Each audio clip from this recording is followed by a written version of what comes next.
Loading. Hey, everybody. Welcome to our little live tonight. I'm really excited because we're going to talk tonight about this particular program that we created through So Connected with Matt from Pine Tar and Alex as the coach who's going to be running this program. We wanted to introduce it to this group because this group is fantastic and you guys have been with me for 5 years. And I think that teams, this is all about teams, and I haven't really been in I've worked with lots of teams, and as I was with Twin City Twisters for 11 years and did their mental strength coaching.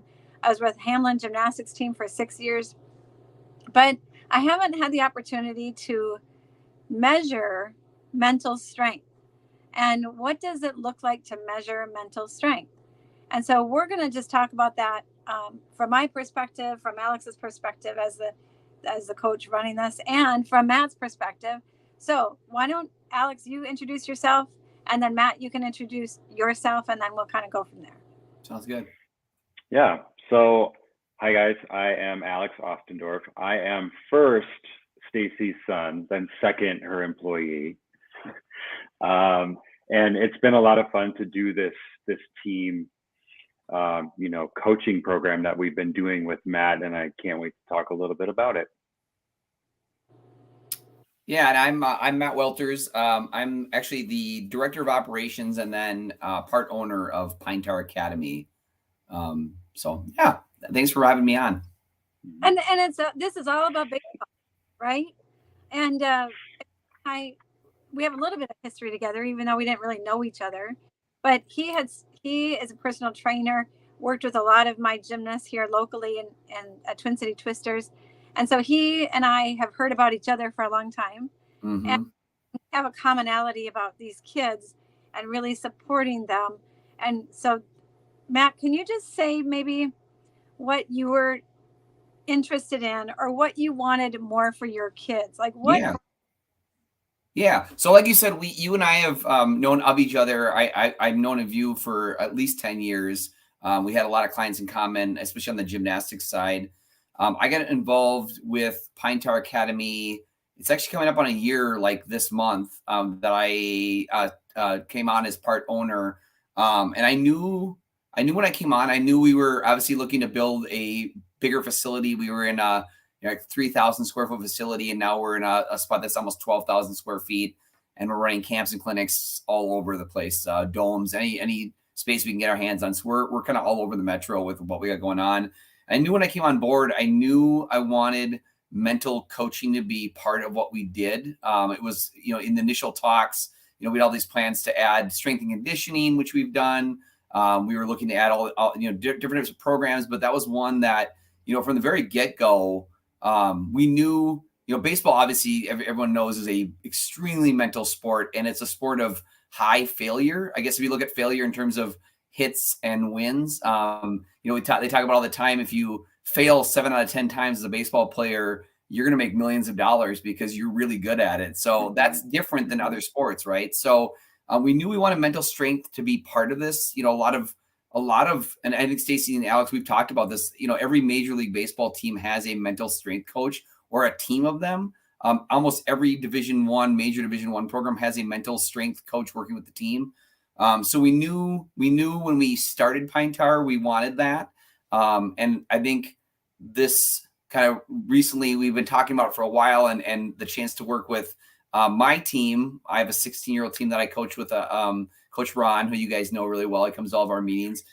We had a chance to do kind of a pilot program with just kind of kick this mental coaching, like, what would this look like? Because I think when we started, we even talked about, okay, like, we're going to let the team go on its own for half the season, and then we're going to start mental strength coaching the last half. And it was cool because we knew we could measure, we could take a look at our stats from the first part of the season, and we can compare them to where we are now, which is we have one tournament left, and we'd be able to measure the actual impact of mental coaching, which I think, I don't know about you guys, but I had no idea what to expect. I think, Stacy, I wanted to do it. I just didn't know what the impact would be or how immediate it would be. You were really optimistic about it. But I think we all agree, right? None of us had an idea like how exactly this would would play out, or how would we, would the impact be immediate, I guess, is what we did Yeah. in the way, right? Well, and Matt, the what I had never had before that you offered for us to do was you guys coaches were on board. You Yeah. as the owner were on board. Right. Kids were a part of that, and your parents. We were doing a parent meeting every week. Yep. And so I've never had the full, coaches in on everything because, and so I knew that with that alignment that these kids get all of those pieces that we want them to have. And so I knew that with the strategies and the tools that we were going to see something that we hadn't seen before. But the thing that you brought in that was so brilliant of you didn't even know it, I don't think. Mhm. You had Or maybe he did. Maybe he I'm really he smart, might have. Stacey, so it's probably Yeah.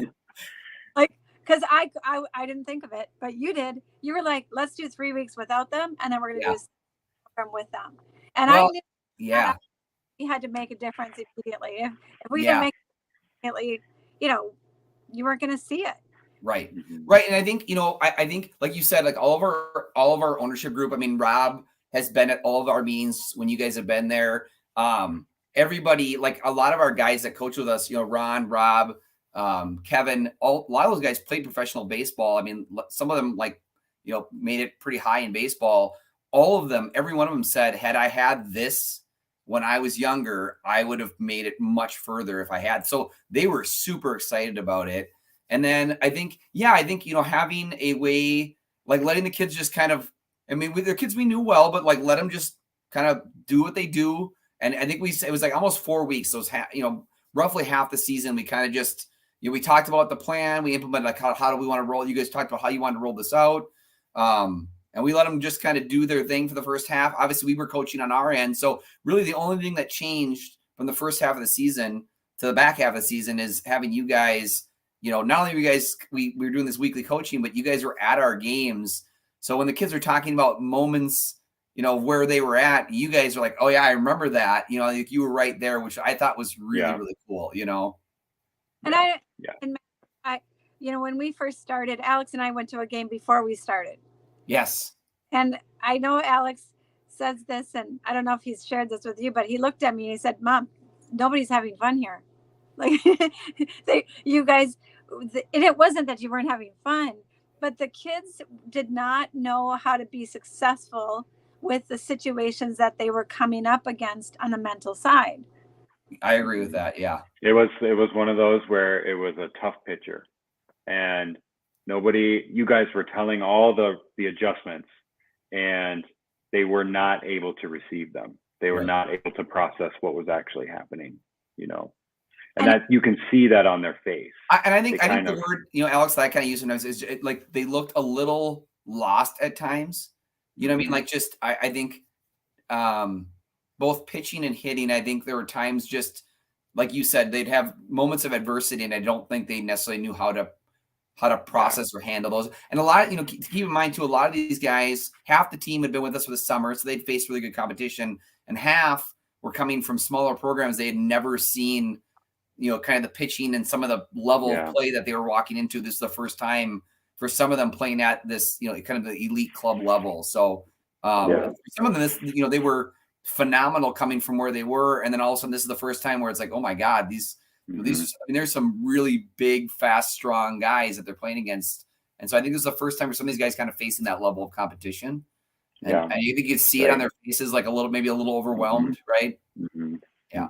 What did you, I remember I went to that first game after we talked with the kids on a Thursday night, and I think it was Friday or Saturday morning, maybe. I went to that first game, and you guys were up like 6-0. It was like, and I didn't know if that was normal, right? I hadn't been with you guys long enough to know if that was thing for you. But when you think back to when we first started, what did you notice with them? Yeah. So what was really interesting to me was, you guys came in and we talked about, one of the first things we talked about was giving your mind a job to do. And then we started introducing, I think we even talked about, we maybe didn't deep dive into A Circle, but we talked about, what kind of, are you, give your mind, like, are you a doer?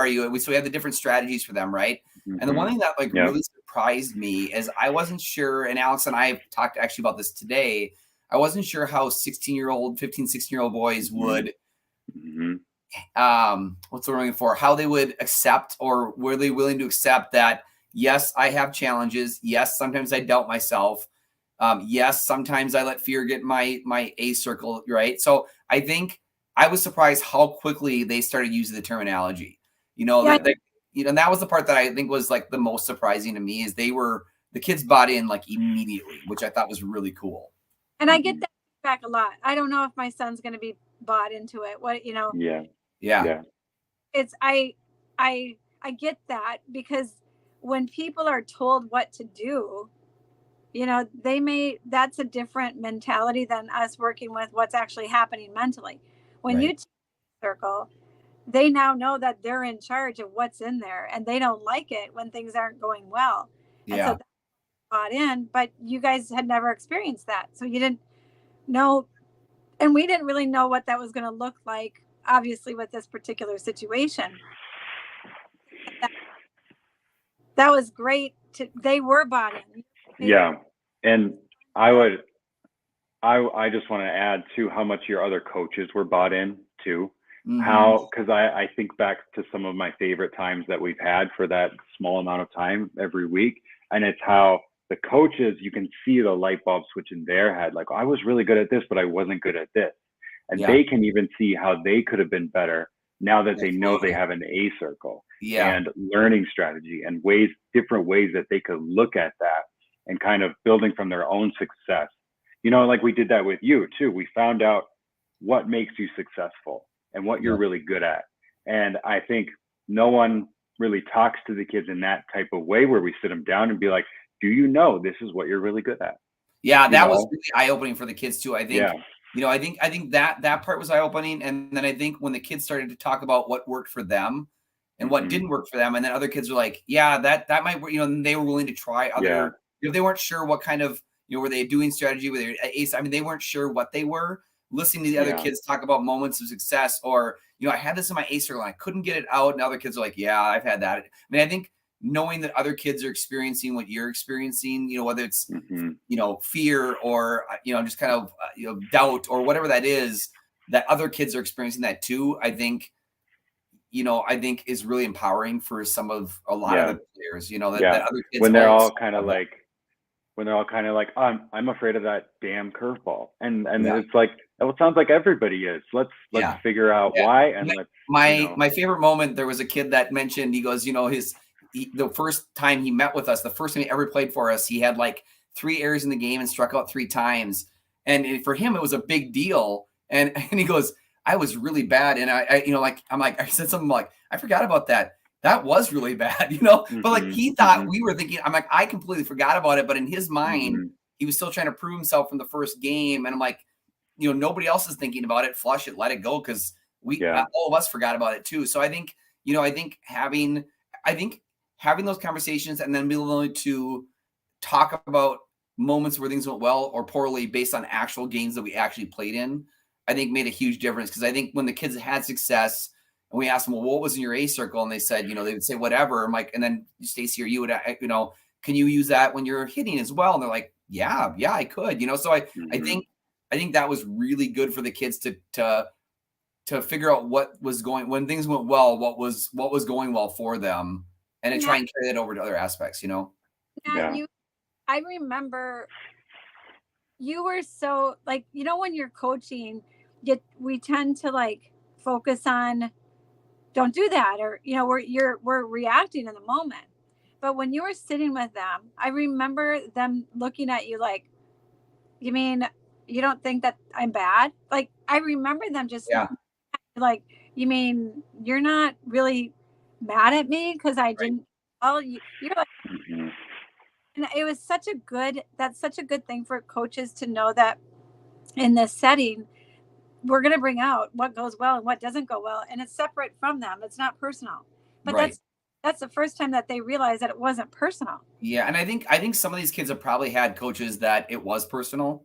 I get Yeah. that feeling when they talk. I mean, I think there was I think some of the players seem to have you kind of like underlying traumas. I think you guys have talked about this before about past experiences impacting future, results or play or whatever. And you can tell, I think that some of these guys have had coaches maybe that were probably not the greatest influence on them. And that definitely was, like that's something that kind of they carried with them too, Oh yeah. Right. That's, when you and I would talk, you'd be like, I think you just need to tell them what to have in their A circle. And I'm like, it doesn't work like that. Right. Right. Have to find out for them where they got that mentality. And right. That's a late sabotaging mentality that as we go into week 5, 6, and 7 here, that's what we're working on more and more to really uncover some of those negative ideas or energy or thoughts that have been controlling them a long time. Yeah. Mm-hmm. Mm-hmm. Now, so we've got some like tangible, stats, and I love it that you got baseball is all about stats. It is. Mm-hmm. And so can you just share a little bit about, because I know you were looking at them after like 3 weeks, I think. Mm-hmm.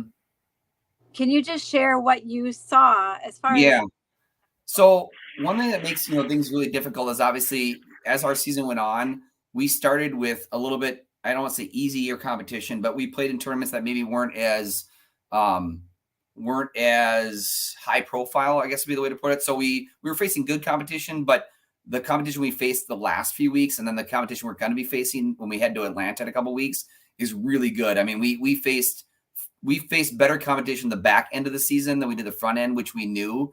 So I was a little worried that, like even with all of this, is it, are we still going to have success or how do you measure it? Right. So there's things in baseball that are controllable. So stats that like a lot of baseball players will look at when it comes to hitting, the big numbers are your average, right? You're hitting for average. And then your average is how many times you hit the ball.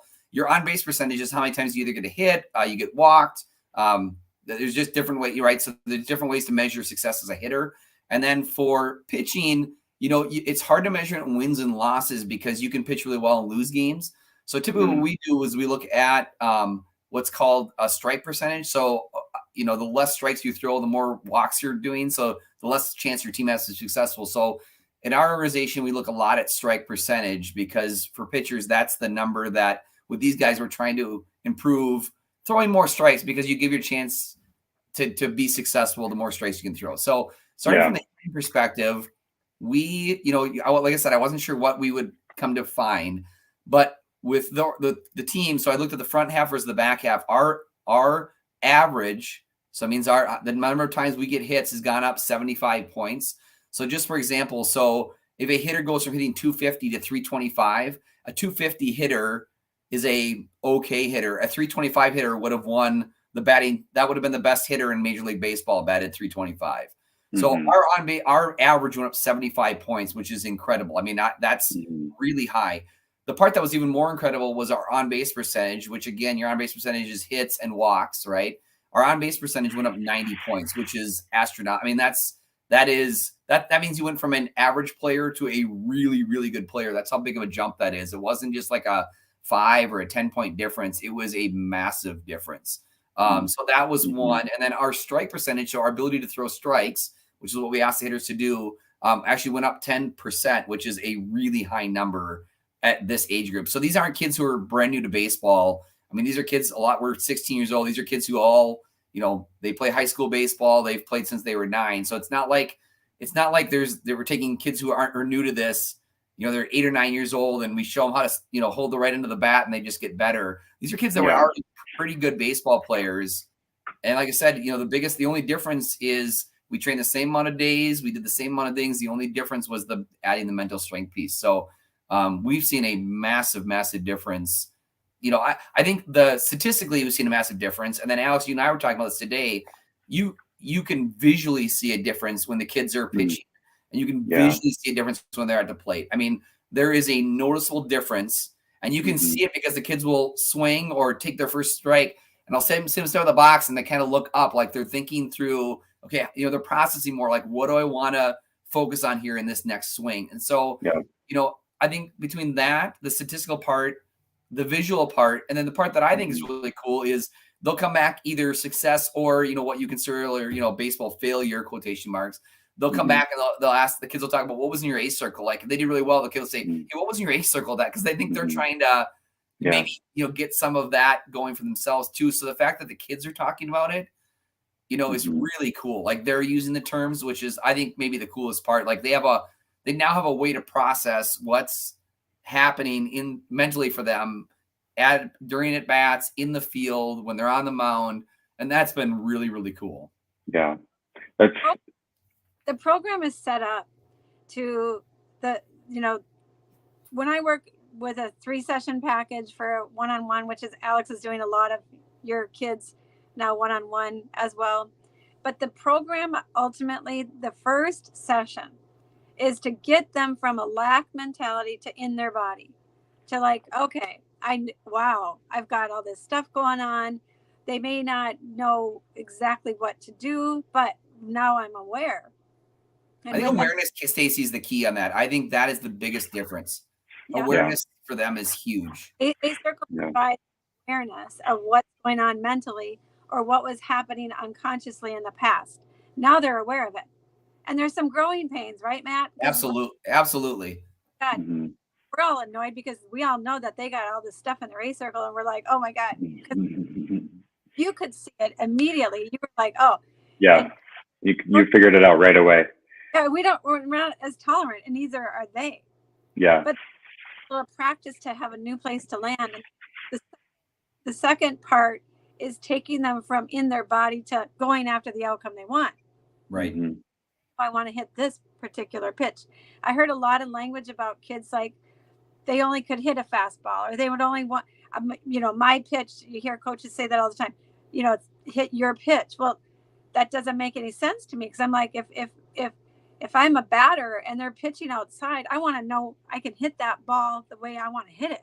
Yeah. You know, that adds to the on base percentage and the quality of at bat and all that kind of stuff. Yep. And so that's kind of the second part of the program. And the third part is to be able to get rid of all that sabotaging mentality. Practice. Because kids have their coaches in their A circle. Kids have their parents in their A circle. Sure. And is not positive, even though we're not trying to be negative, but that's how they're perceiving it. And so that's what our last part of the program is, really getting rid of all that sabotaging mentality. And what that does is it just provides them to have more of what they want in their A circle over time without having to fight all those different thoughts and energy and ideas that in the past would have sabotaged them, and they would have gotten right back into the negative stuff. Yeah. Yep. And what's so positive about that part of the program too is when we all kind of get to know what's going on. We all know we have an A circle. The biggest, you know, question that I get from parents, and I think it's helpful to share here, is like, what is my job? What can I do to support them? Because I've gone through a full session with their kid, and I like to have parents and kid in the first session together so we can learn. And the parents consistently ask me, so I've just like built it in now, is like, what is my job with all this? How can I help? Am I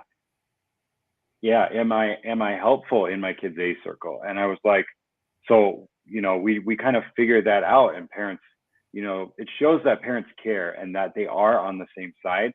So when they're saying things like throw strikes, the kids will no longer start to feel so bad about that. Right. Take that personal, because when the kids realize that we're all on the same team here, and I think we've been able to do that with you and coaches as well, you know, it's the kids take away all the personal kind of, you know, bad feelings that come with like the term throw strikes. I asked a pitcher yesterday, one of your 18-year-olds, I was like, how many times in your baseball career have you heard, I'm just guessing, how many times have you heard throw strikes? Yeah. And he kind of like, he was like, a lot. Yeah. And me and another coach, we joke about it because I'm laughing because we'll hear a parent yell throw strikes, and we'll kind of look at each other like, oh, that's a good idea. We should try that. You know, like, yeah, exactly. Gosh, that's it. That's what we were missing, you know? And the reason why that is funny to us is because what happens is if we're focusing on the result, you can't Right. control the result. But That's important. Yeah. Yes. now oh my God, I got to throw a strike. Well, that takes that kid mentally out of his body. Absolutely. Right. Now trying to throw strikes instead of Correct. focus on to give myself the best opportunity to throw a strike. That's exactly Really it. Yes. my way through, talking my way through whatever that modality is for them, the learning strategy. But once they understand that, they can, oh yeah, thanks, coach. I know I want to throw a strike. That's Yeah. a great idea. Hmm. But what do I need to focus on to help me do that? And that's the difference. That's Well, and I think I was gonna say too, for me, you know, I obviously own the business. I'm a coach, and then I have a son is on the team that I, you know, try and separate myself out from. That's, you know, I don't try to specifically coach him, but you guys, you know, I've seen a huge difference in him. And I know Stacey, you and I can say it's Ray. You and Ray have talked a lot.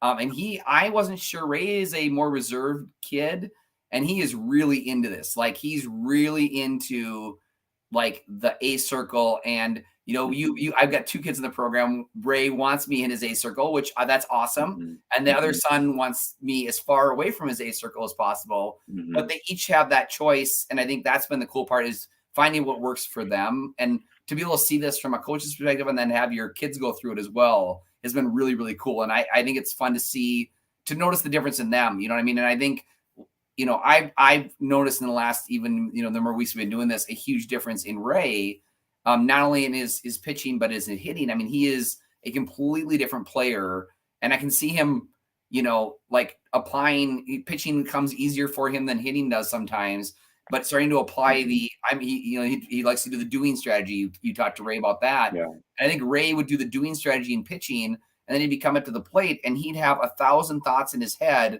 you know, of things he's supposed to do. And then, you know, I think you mentioned to him, like, well, why don't you try the doing strategy for hitting as well? And I think Ray's like, oh yeah, I could do that. You know, so I think he's not, I mean, that's the connection. I think, like, to me, us, it would seem obvious. Well, if that works for you in pitching, why don't you just do that hitting?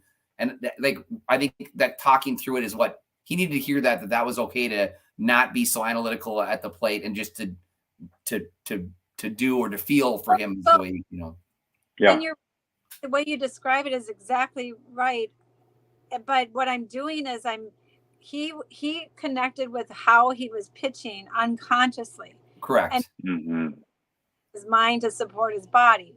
Right. Feeling, whatever. I didn't know what it was. He didn't need to explain it to me.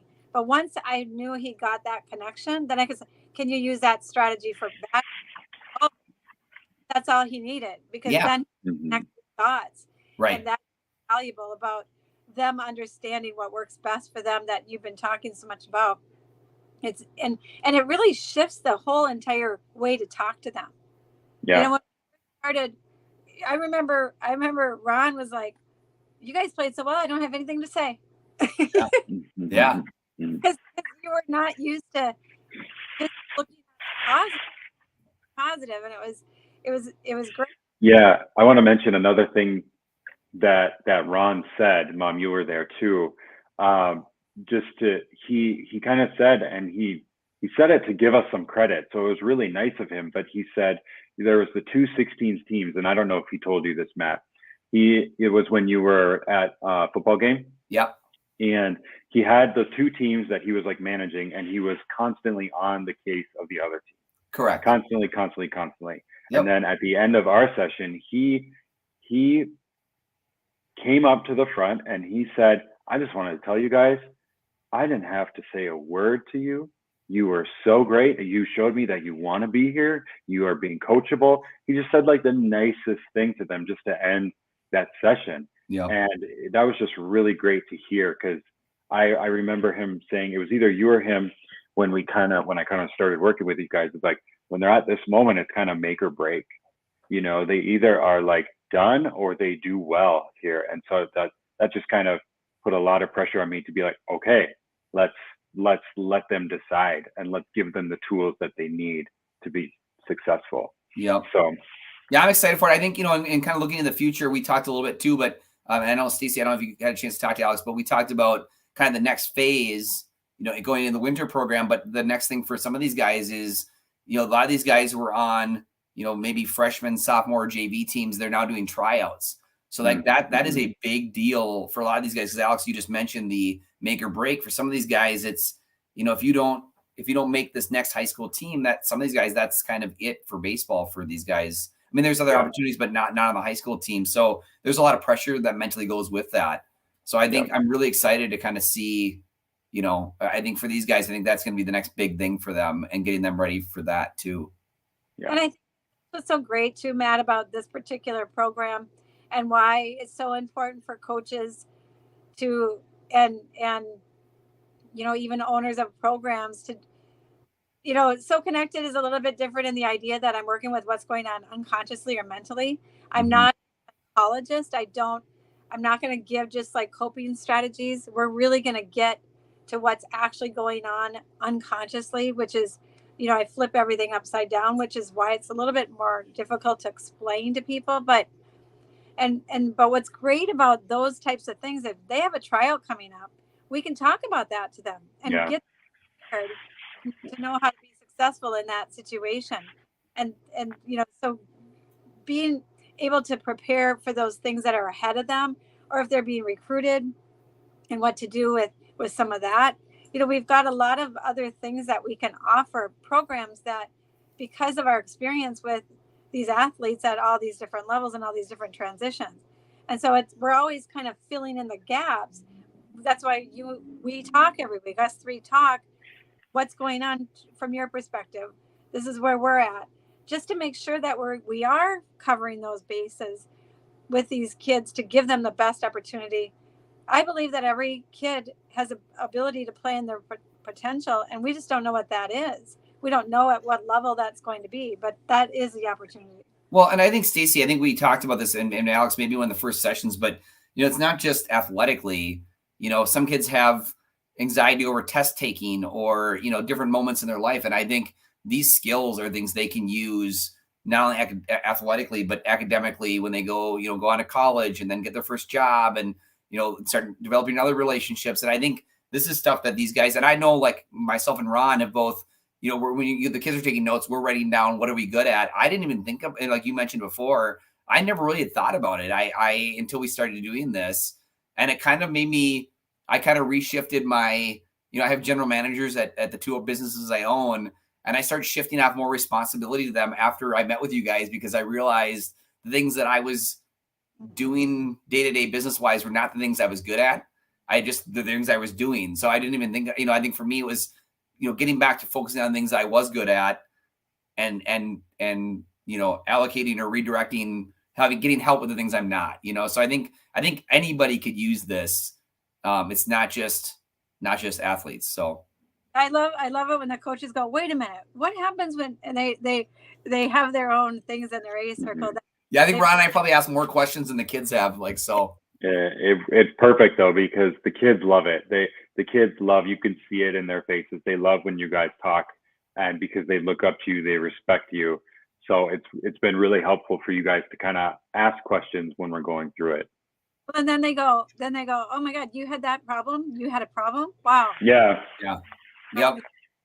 Yeah. It's been great to like I said, share, when we are having struggles, even just, in any way, I think it makes everybody more relatable. And I think kids, it's not as, I think and Alex, you and I have talked about this, for young men, especially, to admit that they have a mental block is kind of, I think sometimes it's a big deal. I think, I don't think, I don't know. I get the impression young boys don't want to admit that. But then when one kid would say, yeah, I was afraid of, that pitcher was really good. He got on my A circle. And the other kid, yeah, he was in my A circle. And so it was totally okay to be, okay, so you were worried about that too. Yeah. So, I mean, I think knowing it's not just them, I think has been really empowering for a lot of the boys, Yeah. I think that's one of the things that I think pride ourselves on, Mom, is to validate. Always validate what the kid is going through and what they are seeing. And then use those examples that we've known from doing this for a while, and that just really helps to that is what helps these kids be vulnerable. And when they're vulnerable, they're willing to grow and they're willing to improve, So I appreciate that. It's been, between you and I, Matt and Alex, they've only just begun. Right. The benefit that we don't know is the long term. Like you said, my goal is for them to be able to use these strategies for their life beyond the sport. Yep. And that's what's so gratifying for me when I work with these clients over time, just to see how they're using them and owning them and really adopting these ideas. And they teach me. And, you know, the interesting thing about coaching mentally strong people is that they require you to be mentally strong, and they stretch you as a coach and as a person that works with them. And that's what's so great too.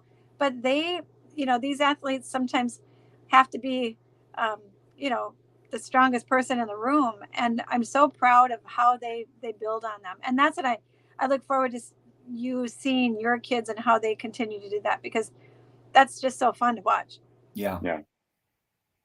Well, and thank you guys for, I'm just so excited. Alex is going to be launching this program more and more as we, you know, may not always be local, but the great thing is we can offer Zoom sessions and we can offer coaching and parent and these things online, and Yep. people to know that this is available to them. And I wanted to get everybody's perspective because I think it's important for people to understand what is available. Anything that you want people to know, or anything else that you, either one of you, want to say? I think I just say I'm looking forward to practicing A Circle again with these kids tomorrow. You know, learning more about them and how we can help them. Yeah, and I'm excited because, you know, right now we're on a pilot program with some of the kids. We've got, you know, Alex and I talked, but we've got plans to launch this full circle so that by next summer, every one of our teams is participating in mental strength coaching. So I think I'm really excited to kind of see what the next couple months bring. So Yeah, I am too. your young kids are gonna just like, you know, like yeah. They're going to grow up with the program, just having this, you know, Yeah. for them since the beginning. So it's going to be cool. And that Yeah. will see when you start tapping this into 10-year-olds as they're 16, like, what does that look like? Right. Mhm. Right. Mm-hmm. To watch their potential. But yeah. So if any questions, you know, comment below or message me or Alex. And then, yeah, we're just really excited to be a part of it. Matt, thank you so much. Yeah. Thank you guys. This was fun. Yeah. Thanks for coming on with us. Yeah. And Alex, I'll Appreciate see you it. tomorrow night. Yeah. Sounds good. All right. You guys have a great night. We'll see you Have a later. good night, guys. Bye. Bye-bye. Bye.